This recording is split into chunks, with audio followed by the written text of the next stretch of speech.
Hello everyone, I am Neeraj, Cimage college Patna. आज मैं बहुत ही इम्पोर्टेंट टॉपिक डिस्कस करने वाला हूं, जिस टॉपिक का नाम है ऑब्जेक्ट ओरिएंटेड प्रोग्रामिंग। ठीक है। इस वीडियो में आप जानेंगे ऑब्जेक्ट ओरिएंटेड प्रोग्रामिंग होता क्या है और ऑब्जेक्ट ओरिएंटेड प्रोग्रामिंग का क्या क्या टूल्स है, क्या क्या कैरेक्टरिस्टिक्स है, उस चीज को हम लोग जानेंगे। जो हमेशा एक्सटर्नल एग्जाम में ऑब्जेक्ट ओरिएंटेड का क्या क्या टूल्स है उसके बारे में पूछा जाता है। Class, object, inheritance, polymorphism, data abstraction. ठीक है। और एक क्वेश्चन ऑब्जेक्ट ओरिएंटेड का अक्सर इंटरव्यू में भी आपको मिलेगा। ठीक है। वहां पे पूछा जाता है कि क्लास क्या है, ऑब्जेक्ट क्या है, इनहेरिटेंस क्या है, पॉलीमॉर्फिज्म क्या होता है, डेटा एब्स्ट्रैक्शन क्या होता है। आप जो भी ऑब्जेक्ट ओरिएंटेड प्रोग्रामिंग पढ़ेंगे वो सभी ऑब्जेक्ट ओरिएंटेड प्रोग्रामिंग में आपको ये टर्म्स मिलेंगे। तो आइए स्टार्ट करते हैं, ऑब्जेक्ट ओरिएंटेड प्रोग्रामिंग क्या होता है। ठीक है।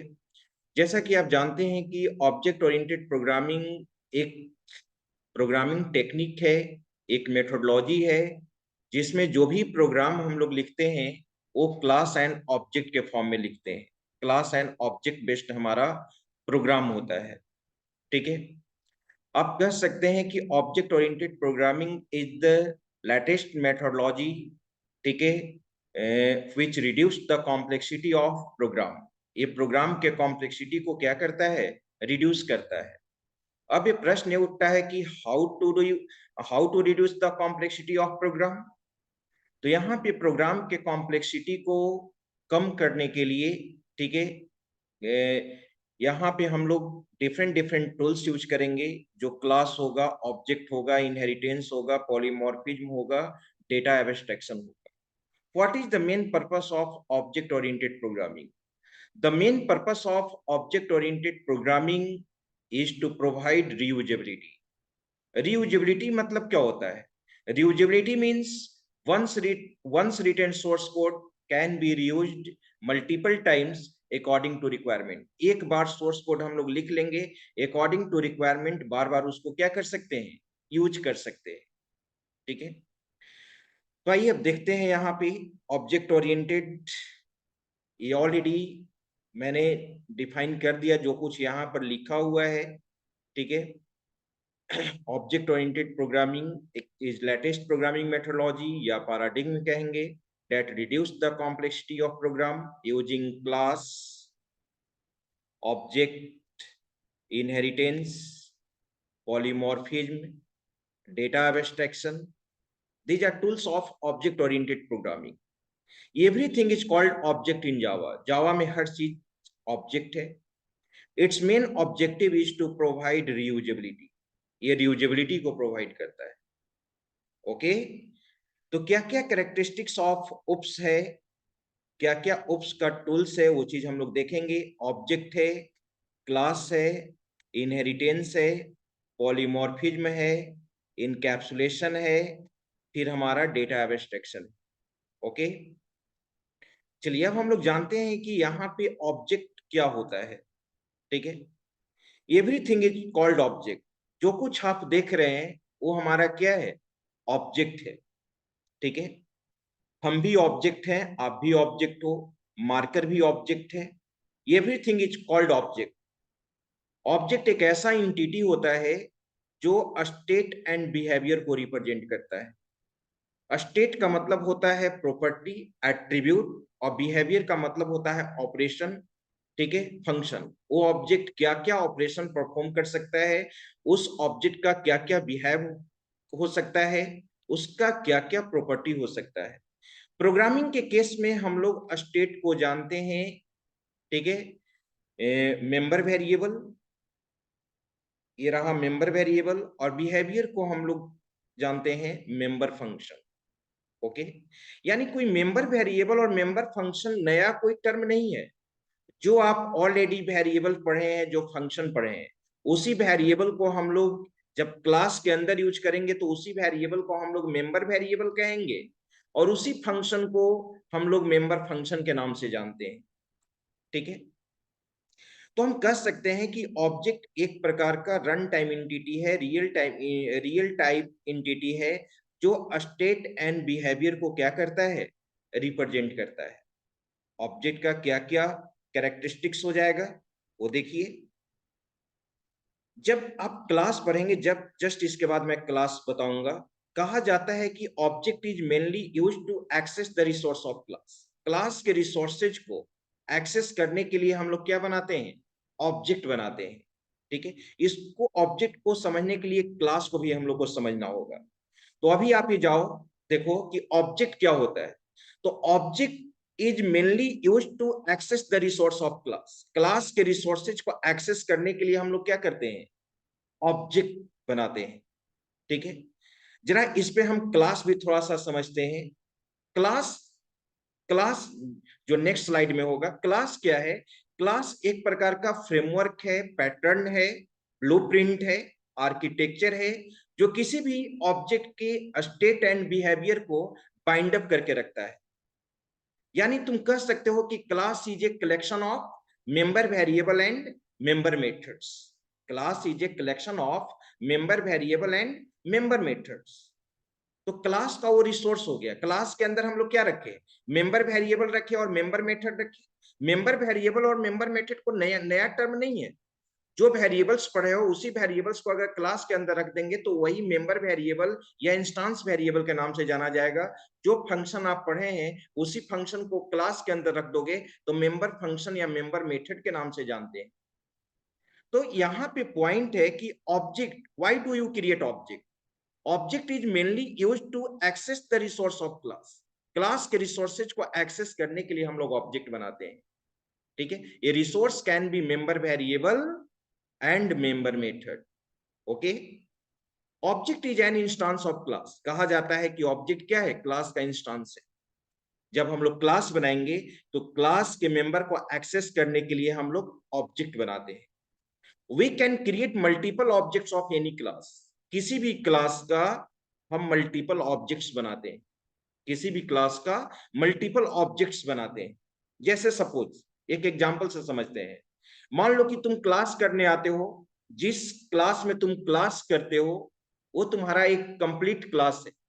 उस क्लास का रिसोर्स क्या है, कहा जाता है कि class is a logical entity.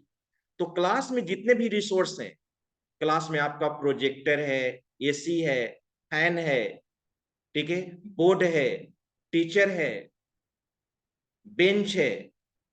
अब ये सबको क्लास बनाने के लिए ये लॉजिकली सोचा गया होगा कि हम किधर प्रोजेक्टर सेट करें, किधर फैन होगा, किधर एसी होगा। आ रही बात समझ में। तो वो क्लास हुआ। और इस क्लास के रिसोर्सेज को कौन एक्सेस करेगा, स्टूडेंट्स।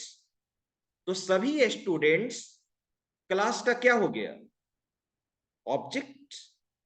इस क्लास के सारे रिसोर्स को कौन एक्सेस कर रहा है, सभी स्टूडेंट्स एक्सेस कर रहा है।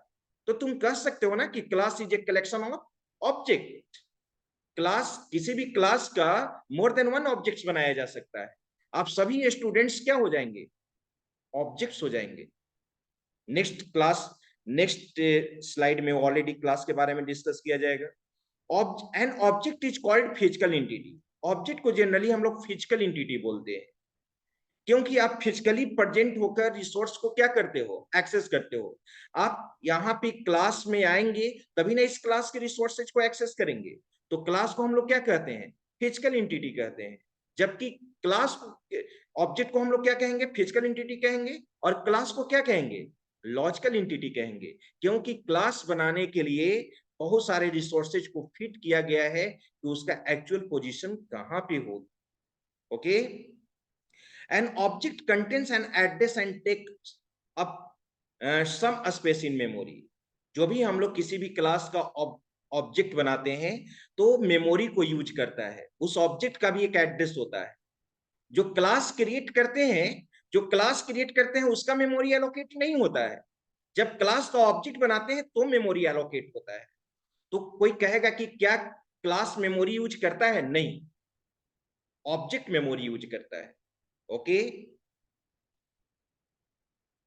यहाँ पे मैंने रियल लाइफ एग्जांपल भी लिया है जो मैं डिस्कस करूंगा। ये रहा हमारा क्लास। देखिए, तो क्लास क्या है, जस्ट मैंने समझाया, class is A blueprint, architecture, pattern, framework that binds up member state and behaviour of any object. State and behaviour को, किसी भी ऑब्जेक्ट को एक सिंगल यूनिट में क्या करता है, बाइंड अप करता है। In case of programming, class is a container. Class हमारा एक प्रकार का क्या है, कंटेनर है, जो मेंबर वेरिएबल और मेंबर फंक्शन को रखता है। तो क्लास का क्या क्या कैरेक्टरिस्टिक्स हो जाएगा, क्लास हमारा यूजर डिफाइंड डेटा टाइप होता है। कैसे सी में आप पढ़े होंगे तो स्ट्रक्चर भी यूजर डिफाइंड डेटा टाइप होता है, तो क्लास भी हमारा क्या होता है, यूजर डिफाइंड डेटा टाइप होता है। और देखो, जस्ट मैंने ऑब्जेक्ट में डिस्कस किया कि किसी भी क्लास का मोर देन वन ऑब्जेक्ट बनाया जा सकता है। तो यहां पर भी लिखा हुआ है क्लास के पॉइंट में, class is a collection of objects. In this case we can create multiple objects of any class. किसी भी क्लास का आप मल्टीपल ऑब्जेक्ट्स बना सकते हैं। ये class is called logical entity. Class हमारा क्या है, logical entity. It does not consume space. Class कभी भी स्पेस को कंज्यूम नहीं करता है। ओके, अब इसका देखो एग्जाम्पल, बहुत सारा आप एग्जाम्पल ले सकते हैं। क्लास एंड ऑब्जेक्ट का मैं 3-4 एग्जाम्पल्स को क्लियर करता हूं। पहले देखो, मैंने तो एक बता दिया, क्लास और स्टूडेंट। अगर आप क्लास में पढ़ने आते हैं तो क्लास जो है वो हमारा क्या है, क्लास है। और इस क्लास के रिसोर्सेज को सारे स्टूडेंट यूज करते हैं, तो सारे स्टूडेंट्स क्या हो जाएंगे, ऑब्जेक्ट हो जाएंगे। उसी तरह से दूसरा एग्जाम्पल लेने का कोशिश करो। दूसरा एग्जाम्पल मैं बताना चाहता हूं, मैं दूसरा एग्जाम्पल यहां पे बताना चाहता हूं, क्रिकेट। क्रिकेट भी क्लास है, और उस क्लास के बहुत सारा रिसोर्स है। उस क्लास का बहुत सारा रिसोर्स है, जैसे बैट है, बॉल है, ग्लव्स है, ठीक है, बहुत सारा रिसोर्सेज है। उस क्रिकेट क्लास के रिसोर्सेज को कौन यूज कर रहा है, प्लेयर्स। जितने भी क्रिकेट प्लेयर्स हो जाएंगे, उस क्रिकेट क्लास का क्या हो जाएगा, ऑब्जेक्ट हो जाएगा। तो सारे प्लेयर नेम्स वहां क्या कहलाएंगे, ऑब्जेक्ट्स। एक और एग्जांपल लो, मान लो कि आपको धनतेरस में आपने लैपटॉप लेने का प्लान किया है, लैपटॉप लेने का प्लान किया है, ओके। तो लैपटॉप लेने का प्लान आपने किया है, तो कोई कह रहा है कि एसर का ले लीजिए, कोई कह रहा है कि एचपी का ले लीजिए, कोई कह रहा है कि डेल का ले लीजिए, डिफरेंट डिफरेंट कंपनी। तो यहाँ पर डिफरेंट डिफरेंट जो कंपनी नेम है, ये क्या हो जाएगा, ऑब्जेक्ट होगा या क्लास, नहीं। जो डिफरेंट डिफरेंट जो क्लासेज हैं, जो डिफरेंट डिफरेंट जो कंपनी नेम है, ये यहाँ पर क्या हो जाएगा, ऑब्जेक्ट हो जाएगा। और लैपटॉप हमारा क्या हो जाएगा, क्लास हो जाएगा। ये तुम समझते हो ना, कॉमन नाउन और प्रॉपर नाउन से कंपेयर करो। कॉमन नाउन, कॉमन नाउन में हमारा यहाँ पर क्या हो जाएगा, लैपटॉप। और कंपनी नेम, सारे कंपनी नेम यहाँ पर क्या हो जाएंगे, प्रॉपर नाउन हो जाएगा। अरे बात समझ, जैसे कार, कार ही परचेज करना है, तो कार हमारा क्या हो जाएगा, क्लास। और कार अब किस कंपनी का खरीदना है, अरे बात समझ में, या कार का कौन सी कार आपको खरीदना है, तो हमारा क्या हो जाएगा, ऑब्जेक्ट्स हो जाएगा। उसी तरह से आप इस स्लाइड में देख रहे हैं, रियल लाइफ एग्जांपल्स को मैंने यहाँ पर डिस्कस किया है, ठीक है। रियल लाइफ, मैं इस तरह से आपको बता रहा हूं कि ये कॉन्सेप्ट बिल्कुल क्लियर हो जाना चाहिए, ताकि पूरे हमेशा के लिए ऑब्जेक्ट ओरिएंटेड प्रोग्रामिंग का टूल्स को आप न भूलें। देखो, तो in real life many examples of object and class like dog, cat and cow are belong to animals class. ये एनिमल्स, एनिमल्स में तो बहुत सारे आ जाएंगे एनिमल्स क्लास, लेकिन एनिमल्स क्लास में यहां पर बोला जा रहा है कि डॉग है, आ रही बात समझ में, कैट है, काऊ है, तो ये सब क्या हो जाएगा, ऑब्जेक्ट हो जाएगा। Each object has a state and behaviour. मैंने पहले से ही बताया है कि सभी का स्टेट एंड बिहेवियर्स होता है। स्टेट कहने का मतलब क्या, प्रॉपर्टी, एट्रीब्यूट्स। जैसे डॉग, डॉग का क्या क्या स्टेट हो जाएगा, कलर हो जाएगा, नेम हो जाएगा, हाइट हो जाएगा, एज हो जाएगा, वेट हो जाएगा, एज वेल एज बिहेवियर्स क्या, बार्किंग, ईटिंग, स्लीपिंग, स्लाइवेटिंग, ये सब क्या हो जाएगा, ये सब हमारा बिहेवियर्स हो जाएगा। ओके, एक और एग्जांपल्स मैंने यहां पर दिया है, आप देखो, ये रहा। व्हीकल्स क्लास में आप देखिए, व्हीकल्स क्लास में आप कार है, बाइक है, ट्रक है, these are all are belongs to vehicle class, ठीक है। कार, बाइक, ट्रक हमारा क्या हो जाएगा, ऑब्जेक्ट्स हो जाएगा। और व्हीकल्स क्लास हमारा यहाँ पर क्लास है, ठीक है। जो किसी का भी आप ले सकते हैं, कार है just state, colour, name, model, speed, mileage, behaviour, distance, travel. आप समझ गए होंगे क्लास और ऑब्जेक्ट। अब इसके बाद आता है इनहेरिटेंस। ठीक है, इनहेरिटेंस। Okay, inheritance. तो इनहेरिटेंस क्या होता है? इनहेरिटेंस बहुत ही इंपॉर्टेंट ऑब्जेक्ट ओरिएंटेड का टूल है। इनहेरिटेंस में क्या होता है कि एक क्लास का फीचर्स दूसरे क्लास में क्या होता है, इनहेरिट होता है। एक क्लास के फीचर्स को दूसरे क्लास में क्या करेंगे, इनहेरिट करेंगे। एक कॉन्सेप्ट कहलाता है इनहेरिटेंस। जैसे रियल लाइफ एग्जांपल ले लो, हम लोग अपने मम्मी पापा के फीचर को क्या करते हैं, इनहेरिट करते हैं। That is called inheritance. इसमें दो तरह का क्लास यूज होता है। एक सुपर क्लास यूज होता है जिसको पेरेंट क्लास भी बोलते हैं या बेस क्लास भी बोलते हैं, और एक सब क्लास हो गया जिसको चाइल्ड क्लास भी बोला जाता है, डिराइव्ड क्लास भी बोला जाता है। तो अगर हम अपने मम्मी पापा के फीचर को इनहेरिट कर रहे हैं तो हमारी मम्मी पापा यहाँ पे सुपर क्लास हो गए और हम चाइल्ड क्लास हो। हमारी बात समझ में? ठीक है। तो तुम कह सकते हो कि इनहेरिटेंस एक ऐसा टेक्निक है जिसमें हम लोग सुपर क्लास के फीचर्स को सब क्लास में इनहेरिट करते हैं। जिससे फीचर इनहेरिट होगा उसको सुपर क्लास बोला जाएगा, जिसमें फीचर जाएगा उसको सब क्लास बोलेंगे। ओके। अब यहाँ पे there are some characteristics of inheritance. What is the main purpose of inheritance? Inheritance का यहाँ पर मेन पर्पस है reusability. Reusability कहने का मतलब क्या? Once written source code can be reused multiple times according to requirement. Okay? और reusability है, एक क्लास के फीचर्स को दूसरे क्लास में इनहेरिट कर लिए तो बार बार मुझे उस कोडिंग को लिखने की जरूरत नहीं है। जब इसका इम्प्लीमेंटेशन देखेंगे तो और आप अच्छी तरह से समझ जाएंगे। ये तो अभी हम लोग ऑब्जेक्ट ओरिएंटेड के पूरे थ्योरी को समझ रहे हैं। ठीक है। अब इस सारे जितने भी टूल्स हैं उस टूल्स को क्या करना होगा, इम्प्लीमेंट करना होगा। क्लास कैसे इम्प्लीमेंट करोगे, कैसे बनाओगे, ऑब्जेक्ट कैसे बनाओगे, इनहेरिटेंस को कैसे इम्प्लीमेंट करोगे। आ रही बात समझ में? ओके। फिर है मेथड ओवरराइडिंग जो इनहेरिटेंस का ही यहाँ पर है। मैं आगे बताऊंगा, आगे डिस्कस करूंगा, अभी आपको ये समझ में नहीं आएगा। सुपर क्लास और सब क्लास, तो सुपर क्लास के कुछ मेथड्स को अगर हम सब क्लास में डिफाइन करते हैं सेम नाम से, ठीक है, तो कॉन्सेप्ट हमारा मेथड ओवरराइडिंग कहलाता है। ओके। अब जैसे यहां पर देखिए नेक्स्ट स्लाइड, ये रहा।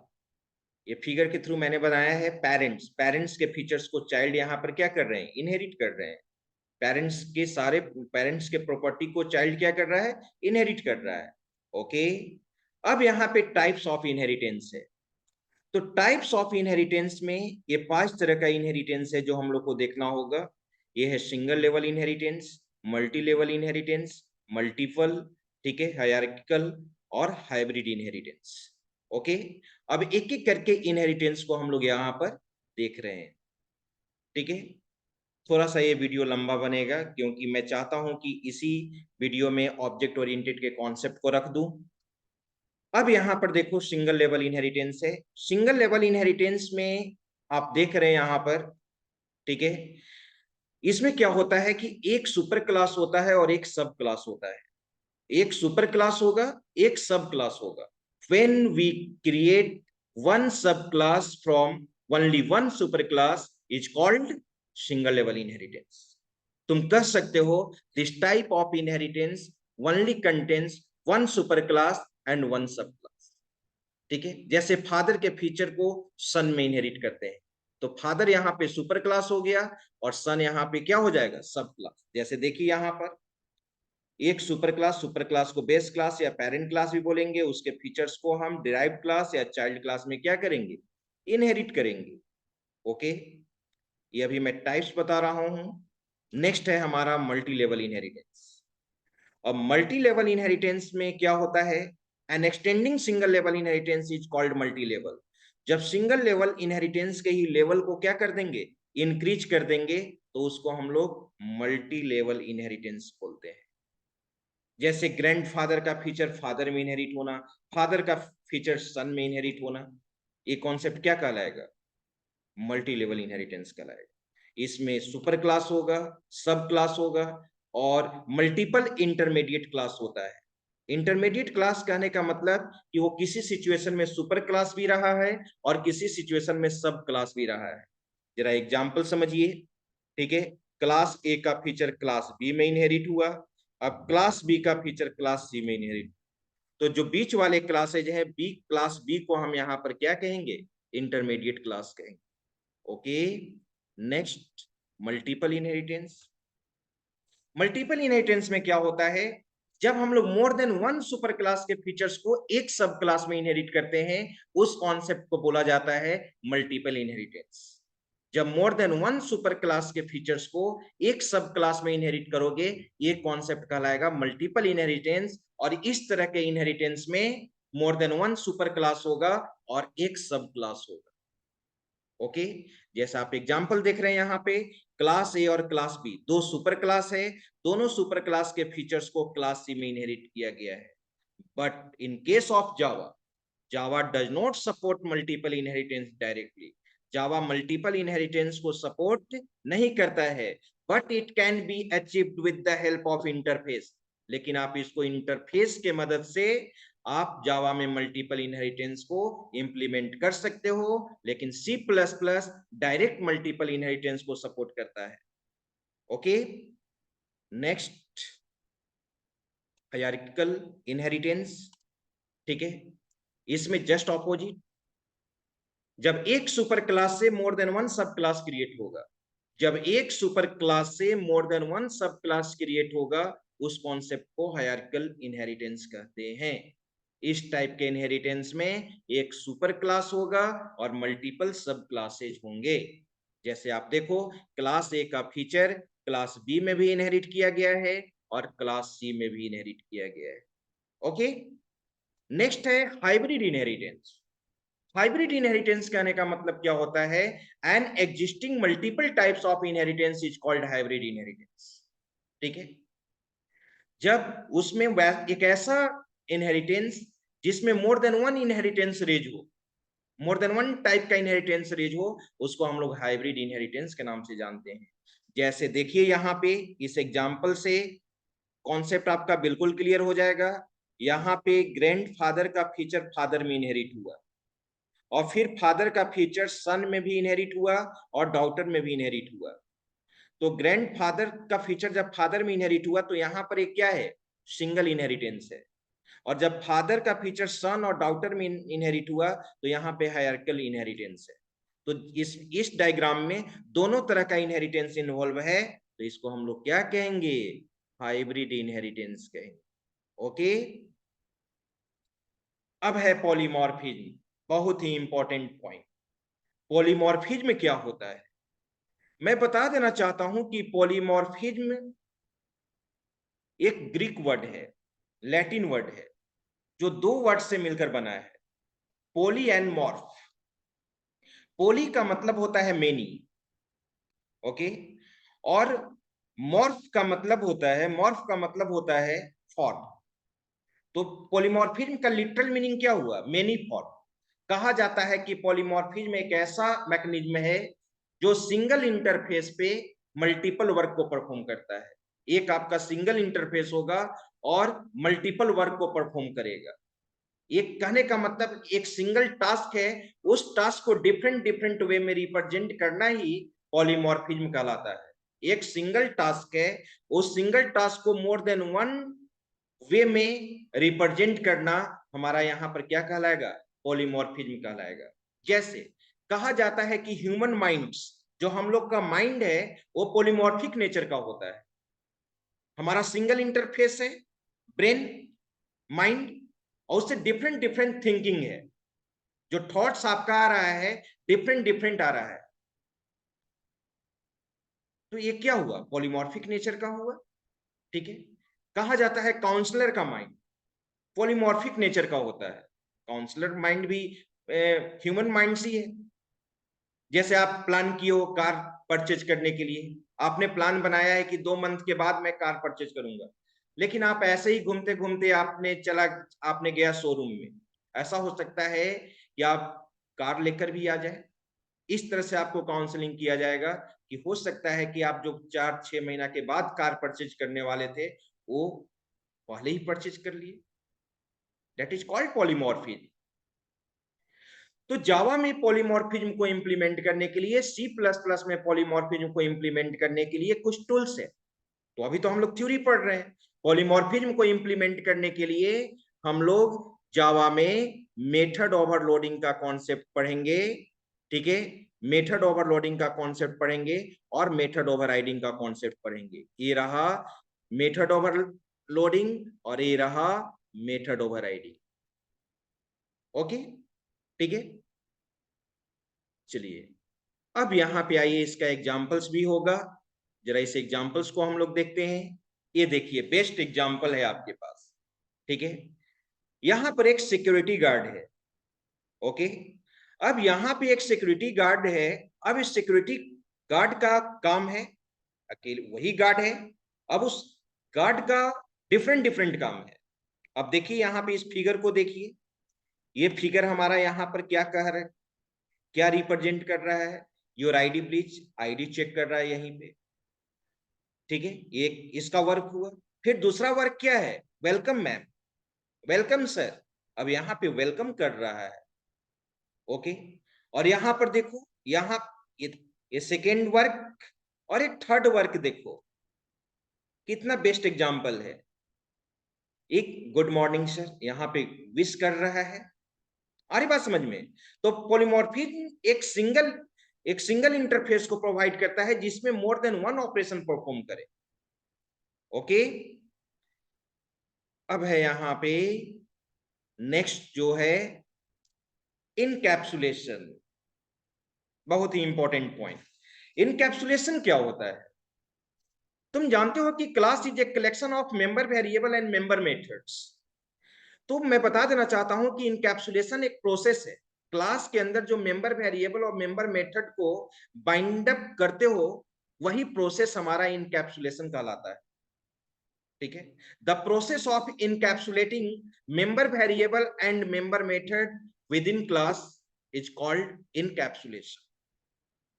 तुम कह सकते हो कि class is an example of encapsulation. Class किसका एग्जाम्पल है? इनकैप्सुलेशन का एग्जाम्पल। इनकैप्सुलेशन से क्या होता है कि ये आउटसाइड इनकैप्सुलेट, जैसे इनकैप्सुलेट कहने का मतलब रैप किया हुआ, ठीक है। अब जैसे मेडिसिन कैप्सूल है, मेडिसिन कैप्सूल आप लेते हो, कोई एक कैप्सूल ले लो, बी कॉम्प्लेक्स ले लिया, उसके अंदर जो भी इंटरनल मटेरियल्स है वो इनकैप्सुलेट किया गया है, वो एक रैपर के थ्रू रैप किया गया है, बाइंड अप किया गया है। क्यों? क्योंकि उसके अंदर जो भी मटेरियल्स है वो आउटसाइड इंटरफ्रेंस से वो रैपर क्या करता है? प्रोटेक्ट करता है, ठीक है। तो क्लास भी यहां पर रैपर की तरह वर्क करता है, जो अपने मेंबर को क्या करता है? प्रोटेक्ट करता है। इसको हम लोग इंप्लीमेंट करने के लिए प्राइवेट और प्रोटेक्टेड एक्सेस स्पेसिफायर यूज करते हैं। डिफरेंट डिफरेंट तरह का एक्सेस स्पेसिफायर होता है। तो कोई पूछेगा क्लास तो यूज करेंगे ही, तो क्लास के अंदर हम प्राइवेट यूज करेंगे, प्रोटेक्टेड यूज करेंगे, उसके थ्रू इनकैप्सुलेशन का वर्क करते हैं, ओके। देखो यहां पर मैंने एग्जांपल भी दिया है मेडिसिन कैप्सूल का। एक क्लास है, पूरे रैपर यहाँ पर क्लास है, क्लास के अंदर क्या है? वेरिएबल्स और मेथड है, ओके। अब एक लास्ट है यहाँ पर data abstraction. Data abstraction is the most important tool of object oriented program. Data abstraction एक ऐसा टेक्निक है जिसमें हम लोग डिटेल्स को क्या करते हैं? हाइड करते हैं और एक्सटर्नल डिटेल्स को शो करते हैं, फंक्शनलिटी को शो करते हैं, फंक्शनलिटी को शो करते हैं और इंप्लीमेंटेशन को क्या करते हैं? हाइड करते हैं। अब किसी भी क्लास को बनाने के लिए, ठीक है, उस क्लास को बनाने के लिए उसमें बहुत सारा इंप्लीमेंटेशन किया गया है। तो कुछ डिटेल्स को हाइड कर दिए, कुछ डिटेल्स को शो कर दिए according to user. That is called data abstraction, that is called data abstraction. Data को जो हाइड कर रहे हैं वही तो डेटा एब्स्ट्रैक्शन है। अकॉर्डिंग टू यूजर हम लोग डेटा को क्या कर लेते हैं? हाइड कर लेते हैं। इंटरनल डिटेल्स को हाइड कर दिया, एक्सटर्नल डिटेल्स को शो कर दिया यूजर के लिए। यूजर के लिए जो जो जरूरत है उसको शो कर दिए और यूजर के लिए जो जरूरत नहीं है उसको हाइड कर दिए। जैसे हम लोग कार चलाते हैं, सपोज बाइक चलाते हैं, तो केवल कार चलाना हम लोग जानते हैं, ये नहीं जानते हैं कि कार इंटरनली कैसे वर्क करता है। वो तो एक ऑटोमोबाइल इंजीनियर ही जानेगा। तो जो ये उसका इम्प्लीमेंटेशन है वो हम लोग से क्या है, हाइड है। लेकिन फंक्शनलिटी को तो आप जान रहे हो, फंक्शनलिटी को आप क्या कर रहे हो, जान रहे हो। That is called data abstraction. यानी कहने का मतलब कि जो रिक्वायर्ड डेटा है, जो इसेंशियल डेटा है, उसको एक्सपोज करना है, और जो उसका बिहेवियर है, जो जो इसेंशियल है, जो जरूरत है, उसको शो करना है। That is called data abstraction. और डेटा एब्स्ट्रैक्शन को इंप्लीमेंट करने के लिए जावा में हम लोग एब्स्ट्रैक्ट क्लास पढ़ते हैं और इंटरफेस पढ़ते हैं। ठीक है, एब्स्ट्रैक्ट क्लास और इंटरफेस। डेटा एब्स्ट्रैक्शन का भी पर्पस क्या हुआ, सिक्योरिटी प्रोवाइड करना। सिक्योरिटी को प्रोवाइड करता है ये भी, ताकि अनऑथराइज यूजर से बचे रहें, अनऑथराइज यूजर हमारे डेटा को एक्सेस नहीं करे। जैसे एक बेस्ट एग्जांपल तुम ले सकते हो, एटीएम। तुम एटीएम के फंक्शनलिटी को केवल जानते हो, ये नहीं, अब एटीएम का जो इंटरनल इंप्लीमेंटेशन जो भी है, वो आपका क्या है, हाइड है। केवल एक्सटर्नल डिटेल्स, यानी जो उसका फंक्शनलिटी है जो यूजर के लिए, वो केवल आप जानते हैं। जैसे देखो, मैंने वो एग्जांपल दिया है यहां पे, ये तो रियल लाइफ एग्जांपल जो है। ठीक है, कार ड्राइवर वाला मैंने बोला, कार जो हम लोग चलाते हैं, बेस्ट एग्जांपल है। इसके बाद दूसरा एग्जांपल देखिए, एटीएम।